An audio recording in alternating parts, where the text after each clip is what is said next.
Hey folks, it's Uncle Jimbo. I'm flying solo tonight. Kev has been called away from our undisclosed location, and the voice was female, so I don't know that it wasn't national security, but I don't know that it was. Topic tonight, though, is going to be part of what is our newest ongoing series, Uncle Jimbo's Simple Truths. Tonight, the topic is the difference between a peacetime and a wartime army. Interesting, huh? So right now, we actually have what would be the most highly trained, operationally tested, and effective military that we've had since World War II.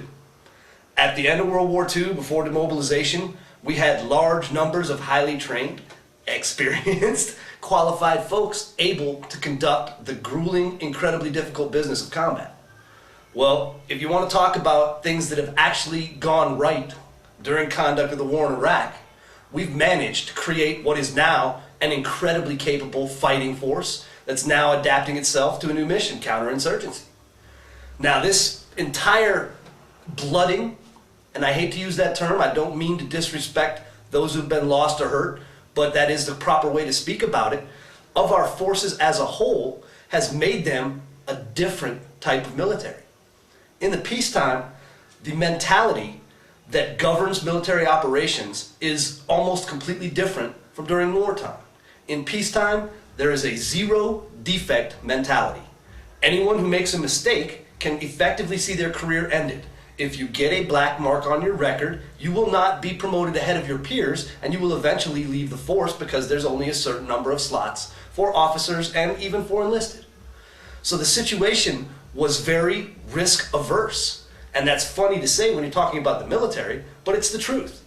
The entire mode to progress well in a peacetime military is to train to the minimum amount necessary to maintain the readiness that you're going to be graded against in exercises. That is a completely different type of leadership than is required during wartime. In wartime, the leadership needs to be effective, it needs to be active, and it needs to worry more about the mission and less about the small things that might be a blemish on your record on the way towards accomplishing a greater good and a greater goal.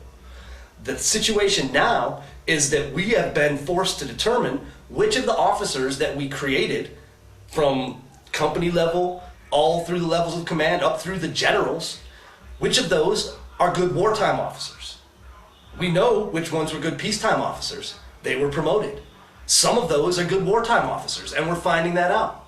It seems like General Petraeus and some other folks, General Odierno and some other people, have managed to prove that they understand the type of war we're fighting now. Well, the bottom line is there were plenty of good generals promoted, but not all of them were good wartime generals, and not all of them were capable of adapting to the completely different mission that our troops face now.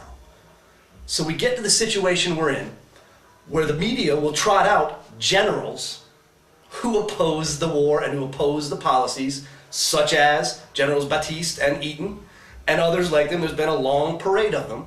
And I think it's funny that people consider the military to be that monolithic an organization.